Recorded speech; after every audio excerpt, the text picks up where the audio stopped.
Imagine all the people living life in peace. Ooh, you may say I'm a dreamer. Ooh, but I'm not the only one. Hope someday you'll join us.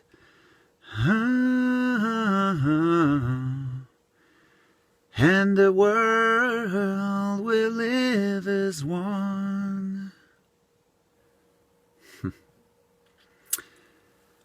Aujourd'hui, j'aimerais exprimer mes plus sincères sympathies au peuple français, à mes amis parisiens, un peu partout sur la Terre, particulièrement les gens qui sont à Paris présentement et qui sont affectés par la terrible tragédie qui s'est produite hier, que j'ai appris sur le tard, ne portant que très peu attention aux médias dans ma vie personnelle. J'ai appris sur le tard ce qui s'était passé hier et je vais vous exprimer mes plus sincères sympathies.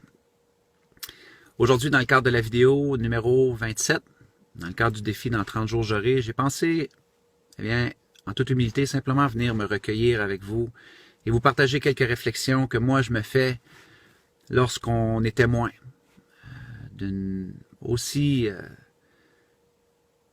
difficile à comprendre tragédie dans notre vie. On n'a pas besoin d'avoir une proximité émotionnelle ou familiale comme plusieurs de mes clients à Paris, plusieurs de mes amis à Paris ont une proximité vraiment réelle avec la tragédie. On n'a pas besoin d'avoir une proximité avec une telle tragédie pour en comprendre l'ampleur, la lourdeur et comprendre aussi qu'il y en a partout dans le monde de ce type de tragédie-là. Et à chaque fois que moi je suis témoin d'une tragédie comme ça, je me fais quelques réflexions que je veux simplement vous partager. Si ça peut vous aider dans votre réflexion, dans votre rage, dans votre incompréhension présentement que vous traversez. La première chose, c'est que il y a un temps pour se recueillir. Il y a un temps pour le deuil émotionnel, psychologique. S'il y en a présentement qui sont frustrés, enragés, qui en veulent à la vie ou peu importe, je veux que vous sachiez que moi, je crois personnellement que c'est OK aussi d'avoir une phase comme ça. Ça sonne, ça frappe un tel événement, donc c'est tout à fait normal de traverser toutes sortes de gammes d'émotions qui nous mettent un peu à l'envers. Donc, et cette phase-là, bien, elle est personnelle à tous et à toutes, et c'est important de la vivre, mais avec lucidité aussi. De comprendre que il faut aussi rapidement ou lentement et sûrement préparer aussi le passage où ce qu'on va mettre plus de focalisation sur la lumière parce que malgré la tragédie, même si aujourd'hui est une journée très très noire et hier l'était, peut-être que demain va l'être aussi, la vie est belle. Même dans une journée aussi difficile, la vie est exceptionnelle. Il y a des choses tellement belles qui se produisent dans la vie et c'est pas vrai qu'on peut laisser définir quelques individus à peine qui ont choisi la souffrance, la peur, la douleur pour exprimer ce qu'ils pensaient du monde. Alors il faut s'autodiscipliner, commencer lentement mais sûrement à porter attention à la lumière aussi, à refaire de la place. À partir de notre propre petite personne, de notre entourage, de nos familles, de refaire la place à la lumière.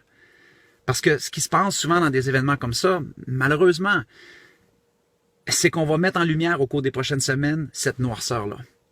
Je peux vous garantir que la lentille médiatique va scruter à la loupe toute cette noirceur. Et pourtant, c'est seulement quelques individus. Et c'est facile lorsqu'on se met à scruter la noirceur et à mettre sous la loupe la noirceur, on met en lumière tout ce mal-là, cette souffrance-là, eh bien c'est facile de laisser ça dépeindre notre attitude.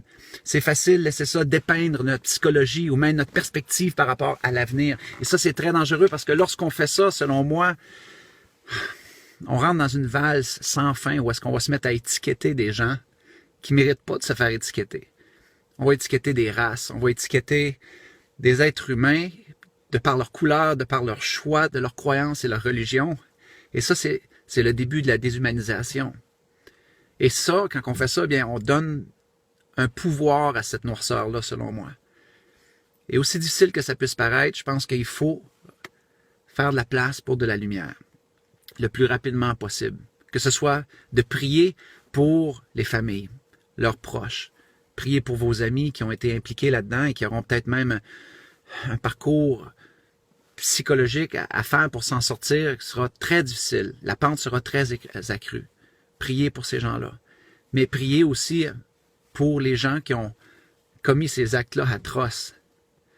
Je peux même pas m'imaginer la souffrance dans laquelle ces gens-là étaient pour commettre ces actes-là. Priez pour leurs parents qui auront à vivre le fardeau d'avoir été les parents de ces gens-là qui ont commis ces actes atroces. Priez le plus possible. Essayez d'être dans votre lumière.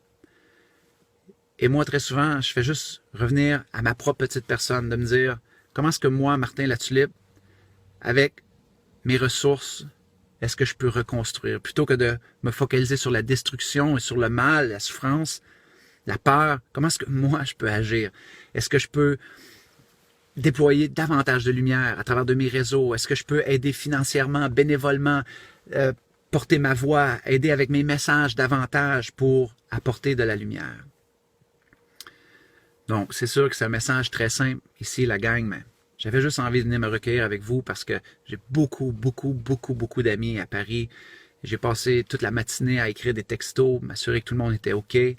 Et plusieurs sont en choc. Alors, je me suis dit, pourquoi pas, eh bien, vous laisser savoir qu'aujourd'hui, eh bien, je suis Paris et je suis avec vous de tout cœur.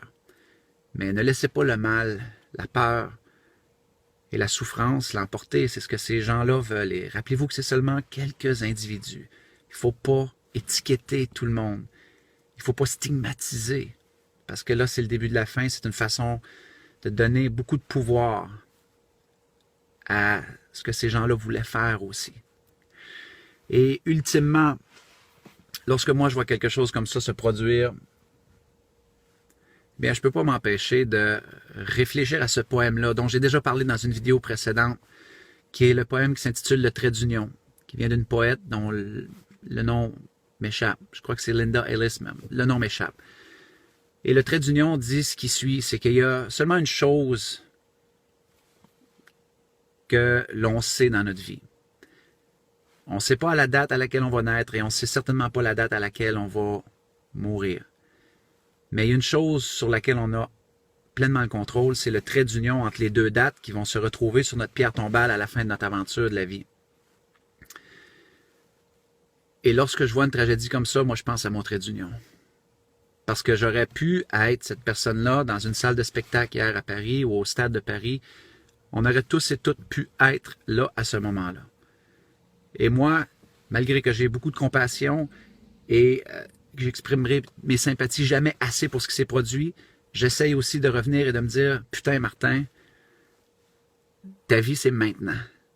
Ton trait d'union, assure-toi qu'il soit rempli. Ne serait-ce que pour honorer la vie des gens qui nous ont quittés hier. Ne serait-ce que pour honorer toutes les tragédies qui se produisent dans le monde et que nous, encore aujourd'hui, on a la chance de jouer la partie de la vie et d'investir dans notre trait d'union. S'assurer qu'il y a du sens, s'assurer qu'il y a de la lumière, s'assurer qu'on est une personne d'impact parce qu'à la fin de notre vie, la seule chose qui va rester pour nous définir lorsqu'on va regarder notre pierre tombale, c'est ce petit trait d'union-là qui va se retrouver entre les deux dates sur lesquelles on n'avait aucun contrôle. On l'a vu hier. Ces gens-là n'ont pas choisi ça.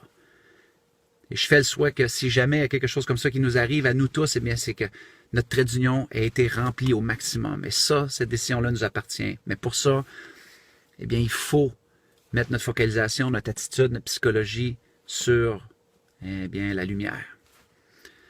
Alors voilà, mes amis. Je vous aime énormément, même si on se connaît même pas. Et je veux simplement vous dire qu'aujourd'hui, eh bien, je suis Paris. Au revoir tout le monde.